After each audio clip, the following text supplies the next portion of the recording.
Welcome to 28 and Searching. I'm your host Samantha, and today I have Nicole Persun on with me. Thank you for coming on my show, Nicole. Yeah, thank you for having me. All right, so tell us a little bit about yourself. How old are you? Where are you currently residing? How long have you been in your industry? That sort of thing. So I am 23. I live in Edmonds, so just a little bit north of Seattle, Washington. And I have been in this industry professionally since I was 16 years old. Okay. Um, So so early yeah. starter. Early starter. Yes, absolutely. I started writing when I was in high school and got really into it. And then around the age of 15, I went to a pretty big local conference for writers and got the opportunity to meet a lot of people, especially just business professionals, agents, editors, famous writers, that sort of thing, and got really inspired and ended up finishing my book and actually signed a contract for publication with a small independent press uh, right before my 17th birthday. Wow. So, yeah. Yeah, that's pretty impressive. And so, what exactly is your job title? What is it that you do, and what does it mean? Well, I feel like I'm still kind of trying to figure that out. Okay. So when people ask me, I typically just say I'm self-employed. But really it's kind of a combination of things. I refer to myself as a writer. I write every day. I write fiction primarily, but I also do articles. I just had a prose poem picked up like a couple days ago, which was kind of cool. Yeah. Um, so I have my writing, and then I also do some writing coaching and editing, and that's really where I make most of my living. So I do a lot of freelance work, kind of related to writing, and then I also have like kind of a more straight-laced day job, and that's in publishing where I do some website related stuff. So it's kind of a big hodgepodge of things, which is kind of why I'm always hesitant to like really say one particular job title, and usually writer kind of encompasses all that, but really it's a whole patchwork of things. Sure. And so, in your opinion, do you think there's a difference between titling yourself as a writer versus an author? Oh, that's a really good question. For me, I don't really think of the two words being all that different. I think some writers do and some don't. Um, I don't know. I think of myself as a writer, I guess, because I write every single day. So it just feels like a more natural word for me. Sure. I know some writers feel more professional when they use the word author, and I think in a more professional space, I typically will use that word. So like my business cards say I'm an author, and my website says I'm an author, that sort of thing. But day to day, I mean, I don't know. I most of the time I use them interchangeably. Okay, so there's not much of a difference. Writer's just kind of your comfort word. Yeah, and I think with a lot of people, author kind of comes with the connotation that you have been published, or are currently publishing something, Hmm. authored by. Where writer is really just refers to the day-to-day process. I write every single day. And so I think writer is a little bit more of a casual term, I guess, and it's a little bit more accurate to how I see myself, which is just somebody who gets up every day and does writing related stuff. Um, but yeah, I don't know. I mean, I haven't put a whole lot of thought into it. I feel like other writers have, but it's just the word I've always used. So, Sure, yeah, absolutely. And so, how did you kind of, what's the baseline of how you became a writer? um, that's that's hard to answer. I think, if you start all the way back when I was first interested in stories and making up stories. You could say that I was like a toddler. Because, when I was a kid, my parents, my father's also a writer and makes his living technical writing, and he also writes poetry, short stories, novels, like pretty much everything. And when I was a kid, aside from reading to me, we would also make up stories together and like tell each other bedtime stories. So I feel like I was always kind of instilled with just this passion and love for making up stories. Okay.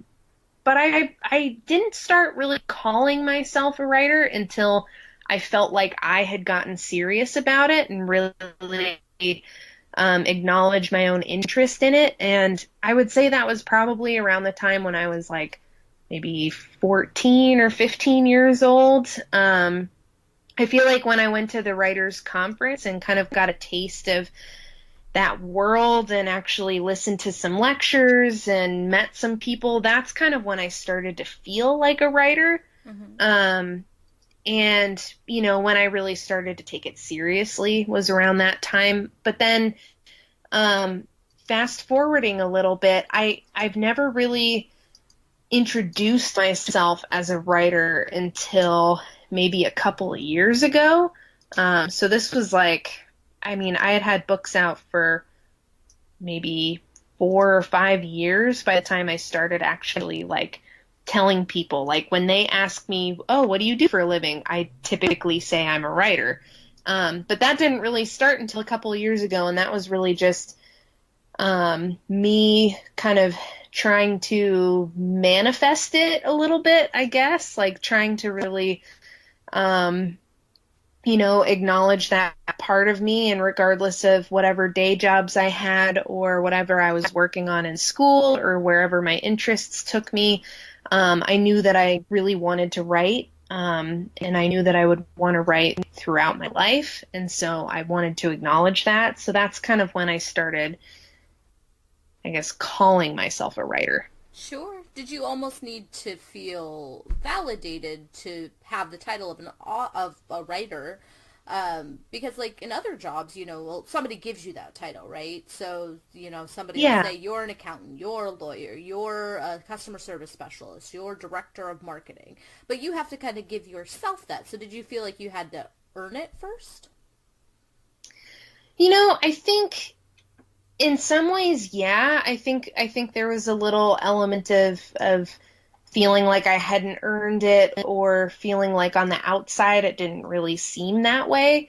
But that's when I really consciously made that change, and acknowledged, if I'm writing on a regular basis and I'm actively, looking for agents and editors and actively reading craft books and reading really anything I can get my hands on, and trying to learn as much as I can about the craft. I'm basically a writer. I'm doing all of those things. It's just not guided, and so it was kind of one of those things where I had to, kind of, I guess, self-evaluate and say, you know what? Yeah, I am a writer. I'm doing all those things that are required of a writer. So, okay. Yeah.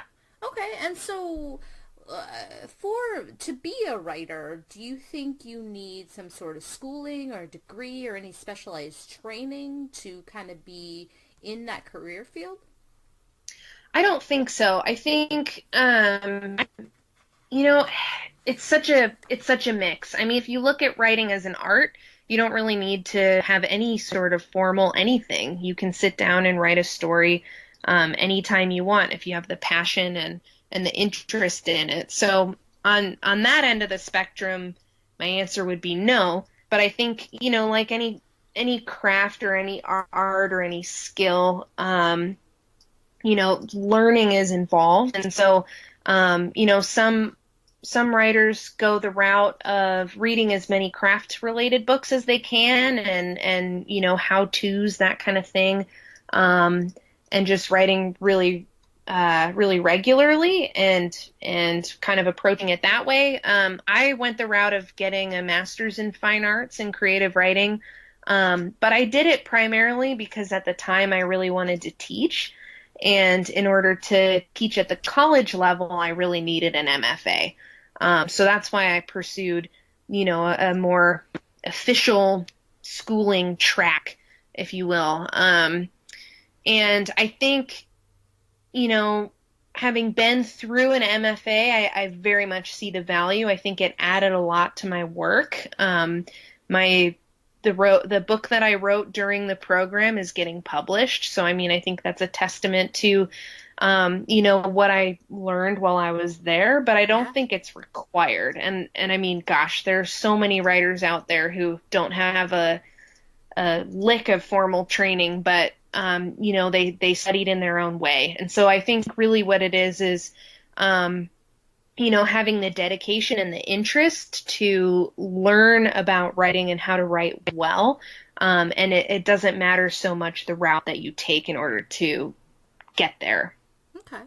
And so if somebody was interested and they thought, I'm going to be a writer, what would be a good starting point? Like, where would be a good entry-level job or somewhere they could volunteer, something to kind of get an understanding of what it means to do this? Well, I think backing up even farther, I would say the first thing that you really need to do if you want to be a writer is to write. Yeah. And I think that's one of the, it sounds silly when you put it that way, but it's one of the steps that I think a lot of beginning writers kind of forget about, is just sitting down and writing a lot and practicing and practicing and practicing. I think that's really, if you look at the life of a writer day to day, I think most would say that they spend their day writing, at least part of it. And so, or they at least have a set schedule or a habit where, every Sunday I write from dawn till dusk, or every morning I write for 2 hours, or whatever it is. I think creating that habit is really important, and that's really the baseline of what it means to be a writer. But then if you're wanting to get more involved in the business and really put yourself out there and learn more about what it means to be a writer and how to really build a career in writing, I think a really good place to start is to attend conferences. I think signing up with a local writing organization is a really great way to make connections with other budding writers in the area, and really start to make connections with people. Mm-hmm. And then the conferences themselves are a great way to learn more about your craft, meet professionals. So I mentioned earlier, agents, editors, more successful authors. I think it's really imperative, if you want to be a writer, to go out and learn from people who know more about it than you do, just like any other career. Yeah. So I think that's a really good place to start. If you're in the Seattle area, I recommend the Pacific Northwest Writers Association. They're the place that I went, and I'm very closely affiliated with them now, and it's a great organization. But there are places all over the country that are really great. I know people love RWA chapters, the romance writers. Mm-hmm. So yeah, it just, you can Google any number of conferences, but I think that's a great place to get going. Okay. And if somebody, let's say, the affordability of some conferences is kind of tough, because they do usually cost a couple $100. Mm-hmm. Are there volunteer opportunities where they can go and do that and still gain, some knowledge, or where they may be a little bit less expensive?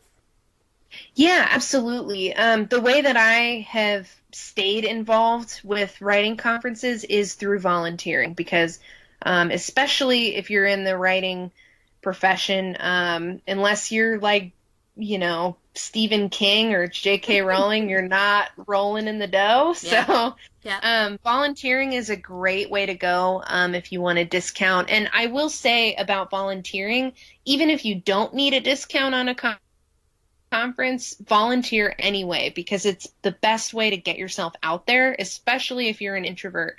It really puts you in contact with people and just really adds to the whole conference experience. But then aside from volunteering, there are a lot of smaller writing organizations that put on like free classes or evening like mini conferences or evening classes, anything like that.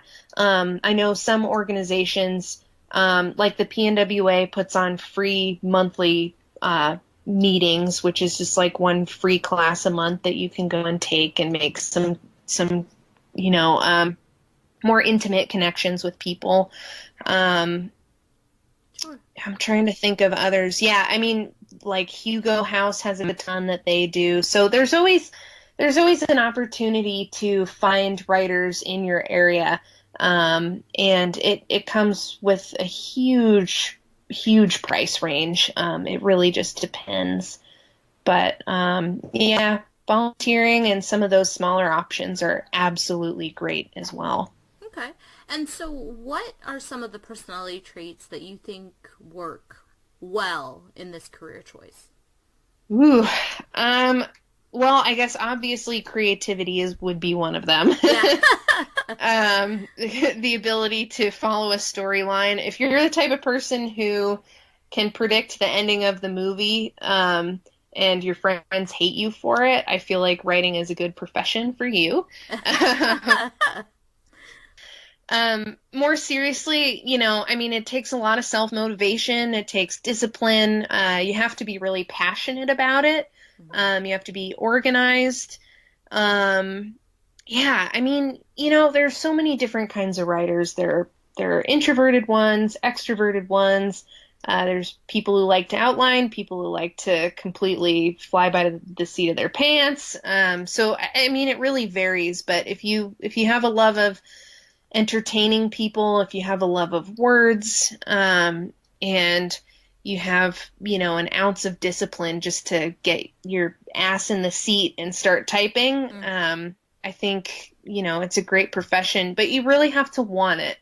And, I think that's something that a lot of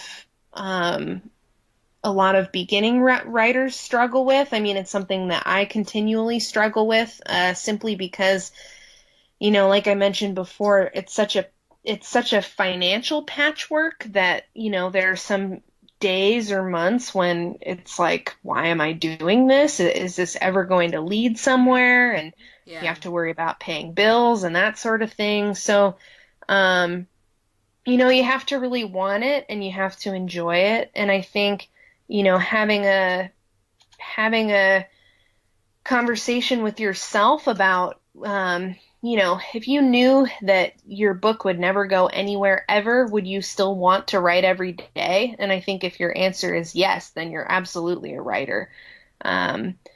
Because, I mean, that's why I do it. I do it because I can't not. And obviously I want my writing to be out there and to be successful and to make a living and that sort of thing. But even if I never did, I would still sit down and want to write every day. Yeah.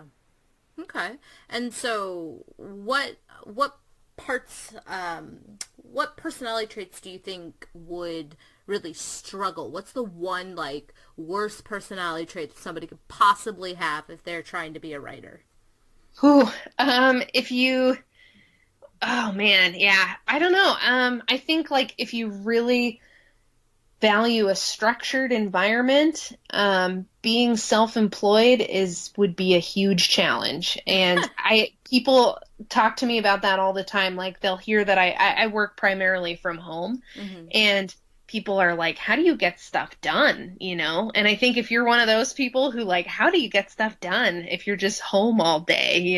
Don't you get distracted? I think those kinds of people would probably struggle with it a little bit more than people who are kind of have more self-motivation, and discipline. But, I mean, there are some writers who have 9-to-5 day jobs and they still manage to get their writing done. So, like I said, I mean, every writer is different, and, I don't know, unless you, like, hate words, Then don't do this. If you hate words, just stay away. Yeah, but that's about it. I mean. Okay. And so what's one one part of your personality that you've kind of struggled with where you've either had to change it or change what you're doing to make you successful in your career? I think perfectionism is something that a lot of writers struggle with, including myself. Being a perfectionist can really get in the way of getting stuff done. So I think that's definitely one quality that I've kind of had to learn how to control and rein in. But then again, it gets really useful during the editing process. So it's Mm-hmm. kind of more just learning how to flip the switch on and off. But I think the bigger one for me that I haven't yet had to really truly face, and the one that kind of scares the shit out of me, is the fact that I really value people's opinions, and I really take things to heart and internalize things, and can get pretty emotionally attached to my work. And I think, the idea of having my work in front of a lot of people, while I want people to read my words, I'm also really terrified of people hating it, or really Negative reviews. disliking me. Yeah, like the Mm-hmm. negative reviews, but also just kind of the greater like perception of who I am as a person and stuff like that, like just really gets under my skin. And I think that's, every writer has to grow a thick skin, and I've been able to do that in the professional sense, fairly well. Like I'm okay when other writers critique my work. I'm okay when agents reject me. I'm okay when publishers reject me, but the readers are kind of the one thing that are a little bit more of a wild card, and I think they can often get under your skin a little bit easier than the professionals. So that's one thing that I'm a little worried about, still, and something that I have to continually work on. Sure. Okay. And so, since this is a like your own business, it's not really like a ladder or lateral move. But what, like, you talked about some of the other things you're doing to still, give your love of writing, but to kind of make the money. So what are some things that writers can do to kind of expand, maybe in those slim months where, the novel's not selling? What can they kind of, other jobs can they pick up in the field, or what are things you have done to kind of bridge that gap? Yeah, that's a great question. I think for one, identifying your skills. I mean, if you're a really, really good copy editor, um, people in this industry always need copy editing. And I, speaking personally, I'm pretty good with developmental editing, and I absolutely love teaching and love coaching other writers because I get to encourage them and help them think about their stories in new ways. So that's one way that I've kind of, that's one aspect of my skill set in the overall umbrella of writing and publishing, Mm-hmm. that I've identified and said, like, yeah, I can do that and I can charge for it. So I think, kind of identifying those things, thinking about if you're good at editing, maybe you also have kind of a more visual creative side, so you can help other writers with their covers. And then, I mean, I'm good at social media, and I'm good at, I'm pretty good on websites and stuff like that, which is why I ended up with my current day job. It's related to publishing, and I have like that editing edge. Mm-hmm. But I'm also tech savvy enough to be able to handle some of the online stuff. So it's kind of a hodgepodge. I mean, it really depends on what your skill set is, and being able to identify that, and then not being afraid to charge people for it, and really knowing your worth, and doing research about it. But like I said, I mean, some writers do something completely different. Like I know, I think Jim Rollins, he was a veterinarian before he started writing. And I think he like still does that, even though he's like, I don't know, he had some giant, giant book deal a while ago. So he doesn't have to, but he still does. And, I mean, I think everybody has their skills and their kind of, yeah, I mean their own abilities. So I think just kind of feeling that out for yourself is great. And you know, I mean asking people at conferences and other events and really putting yourself out there and networking is another really great way to make connections and get a little bit more income. Okay. And so, what would be some of the drawbacks of choosing to become a writer? I think really just the financial instability is probably a really big one for a lot of people. Um, and you know, it's kind of a continual conversation that you have to have with yourself. But like I said, I mean, even if my books never went anywhere, I know that I would still want to write every day. And so for me, um, there is no downside to that. There's no downside to me spending my days doing something that I like doing. It's when there's bills and rent and stuff like that that it gets a little more complicated. Mm-hmm. So I think the living sense, you know, can be kind of challenging at times, especially if you really spend the majority of your time making money through you know, kind of a hodgepodge of things like I do. But like I said, I mean, every writer's different, so it kind of just depends. Okay. And so, what has been the worst day of your career so far? Oh man. Hmm. I don't know. I mean, I feel like I feel like, you know, back before I knew any better and read bad reviews, I think, you know, those days were always challenging. I don't do that to myself anymore, so That's good. but yeah, I mean I think that's probably I think back when I used to do that was probably kind of the more challenging thing. You know, it's hard to pick one day because you know there are ups and downs.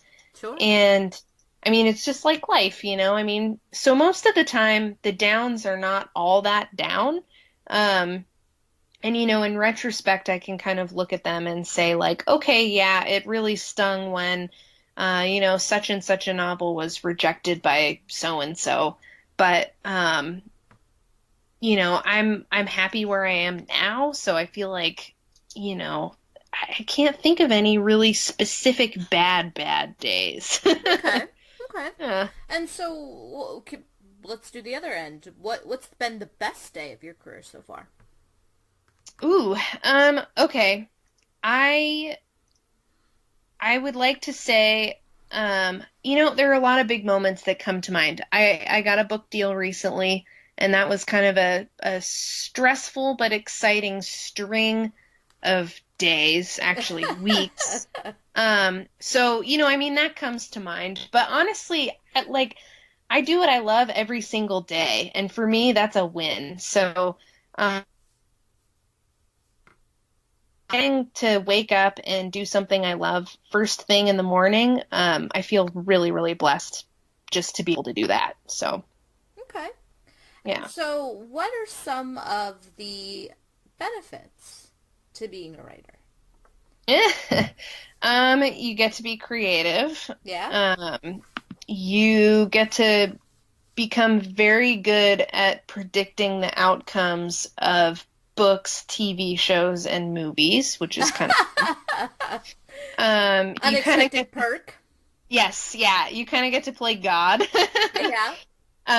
For me, I mean, I work from home, so I get to work in my pajamas, which is a huge benefit. I love staying in my pajamas all day, so I think that's a really good benefit. You know, like kind of on a more like personal, emotional note, like one of the really big perks is being able to reach a reader. And I think, like I was just working on edits for my novel that's coming out in 2019. And my editor had a note in there about how she was like tearing up because she just loved the scene that I had. And I feel like that is the ultimate perk, is really reaching somebody and getting an emotional response out of them like that. That's like everything I could ask for. So I think, that's another benefit is when you work really, really hard on something for years and years and you finally, just touch someone like that. Sure. And do you believe that what you do makes a difference? Yeah, absolutely. I mean, I think, you know, people who write nonfiction obviously can sway people's opinions and make them learn things about the world that they might not have known. And I think in a more subtle sense, not fiction can do that as well. Fiction teaches you to be more empathetic. It teaches you how you feel about certain things. It can change people's minds. It can expand their minds. It can open them up to new possibilities and new ideas. And I feel like in a lot of ways, fiction can reach people a little bit deeper than nonfiction sometimes, simply because it allows people to step into a place that they know isn't real. And I think sometimes people are a little bit more willing and accepting to kind of put themselves into somebody else's shoes when it's fiction. Yeah. So, yeah, I mean, I think it can make a huge difference in people's lives. Yeah. Some of the best facts I've ever gotten, or like random places I wanted to visit or anything like that, have come from fiction books. Like random sci-fi paranormal books where like I didn't know that there was this place in Washington that replicates Stonehenge. And I didn't know that existed. Yeah, and I didn't know it existed until I read a sci-fi book that had it placed there. And so I went and visited it, and it was really cool. Oh, that's awesome. Yeah, and so I feel like, I mean, I don't know, like I wouldn't step into the shoes of some of the characters that I read about, but, a really good author can make you, relate to almost anybody. I would argue anybody. So, I mean, I think that's a real power that writers have, is being able to kind of bridge gaps and make people think in new ways. Yeah, absolutely. And so what do you think is the moment or moments, what do you think is the action that made you fall in love with your career? Again, I really think it's just doing it every single day. I feel like I fall in love with it every day. I have a really fun time. I feel really blessed to be able to do it, and I actively enjoy myself when I do. So, yeah. Sorry, that's not a more specific answer, but I really do. Like, I have fun, so. Yeah, no, that's okay. And, do you currently have any expansion plans or anything going on for you in the near future?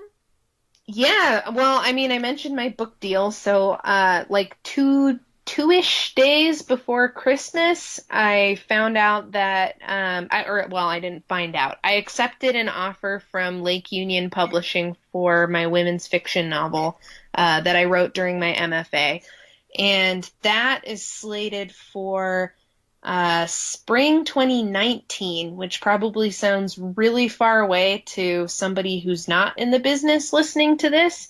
But for me, who has to like do a lot of edits between now and then, it feels kind of quick. So, so that's the big, exciting next thing. And then in a little bit more mundane way, I'm working on my next book. So I'm editing this one that just got picked up, and then I'm also writing the first draft of a new one. And so, just because you brought up, you're talking about spring of 2019, is that common for when a book gets picked up? What's kind of the process of that? Just for people who are listening who haven't maybe had that deal yet. Yeah, so I mean, after you write a book, if you want to get it traditionally published, which is the route that I went for this book in particular, you would send it to an agent, because typically the largest publishers require agented work. So it took a while, months, for me to find an agent for it. Mm-hmm. And I would say that's actually pretty quick because I had networked at conferences and met my agent. Believe it or not, I first met her probably like 7 years ago. Oh, wow.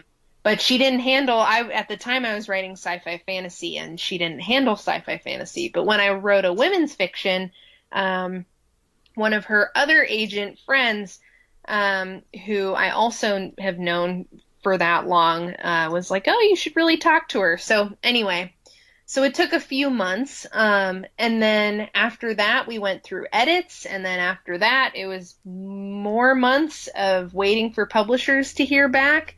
And then now that it's accepted and I am officially, in the publishing process, I am going through my first round of track changes right now, kind of developmental edits. And then I'll go through a second round of developmental edits, and then I'll go through proofreads, and then we'll probably start talking about covers, which I don't have a huge say in, but they have asked for a little input, which is kind of nice. Sure. And then, then the book will go on to be laid out, and yeah, it's a long process. Okay. And so if somebody wants to go traditional route and they're looking for an agent, do they have to have a finished manuscript? Yeah, I mean, I think the only time that I feel like it would be acceptable to pitch a book that isn't done is if you're like a chapter away from it being done, basically. Because, you're getting the agent excited about it, and you don't want to get them excited about it and then be like, well, I'll email it to you in a year when I'm done. Like, they really want it now. So, yeah, I would say it really needs to be done before you send it to an agent or editor. And if it's not done, to specifically tell them that when you pitch it to them. But the ideal is always getting it done first. Okay, very cool. Well, congratulations on your book deal. Thank you. We've kind of gone through what it means to write professionally. So I just have a few more questions for you. Sure. What did you want to be when you were a kid? So, when I was a kid, I wanted to be all sorts of things. I would say first, I really wanted to be a veterinarian. Okay. And I wanted to do that for a long time. I'm a big animal lover. And then I think I don't know, maybe in fourth grade or something, I realized that it involves like actually having to help animals in peril, and didn't think I'd be able to stomach it. So yeah. You don't just get to play with cute puppies all day. No, yeah, it's not like it seems when you're in kindergarten or whatever. Mm-hmm. Yeah. But yeah, I wanted to be a veterinarian for a long time.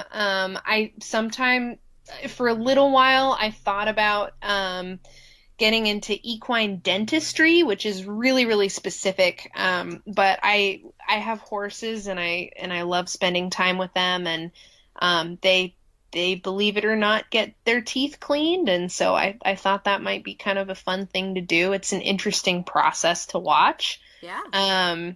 For a while, I wanted to be a marine biologist, which I still kind of want to do. I could take you through the aquarium and not read a plaque and be able to tell you what everything is. So I got my marine bio facts down. But You're ready for your next life, for your next career to do it, yeah? I am, yeah, absolutely. Yeah, so if you know anyone. Yeah, second wind.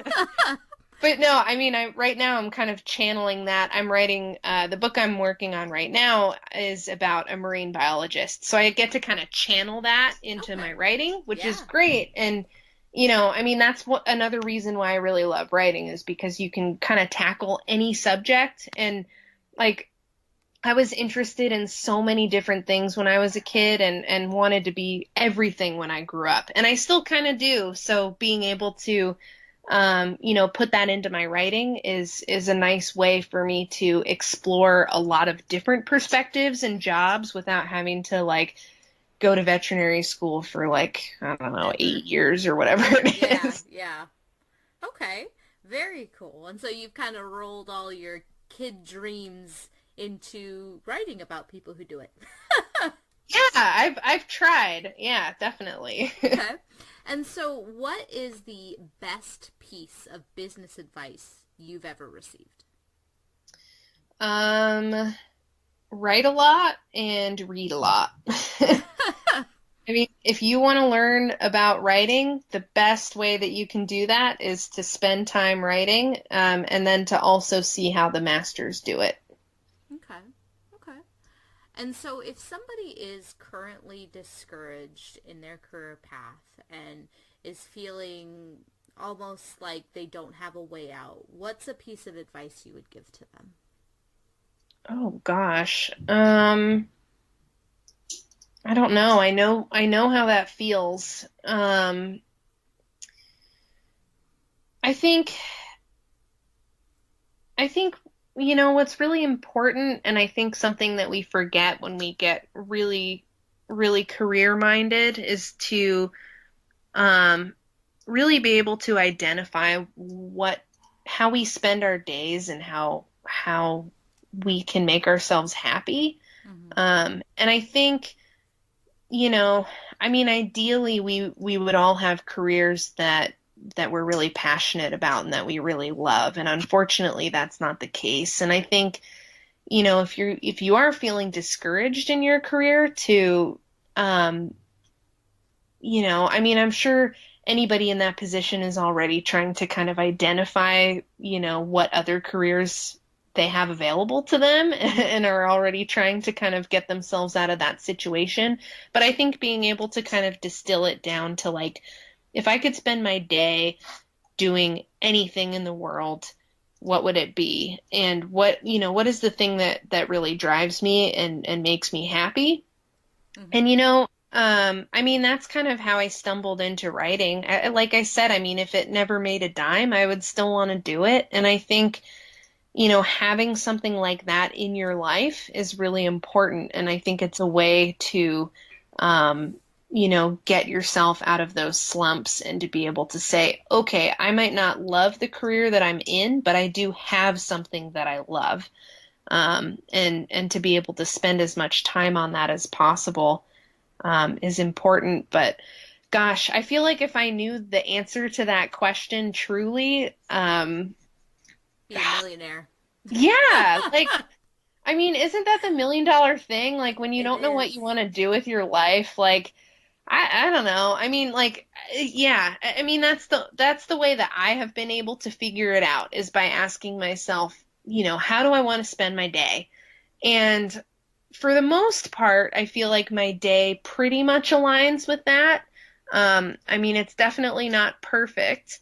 But, I mean, I think asking yourself that question and also believing that you can make a change and you can, you have the ability to really do what you want to do with your life. Because I think a lot of us are, including myself, are often really just held back by feeling like it's not possible.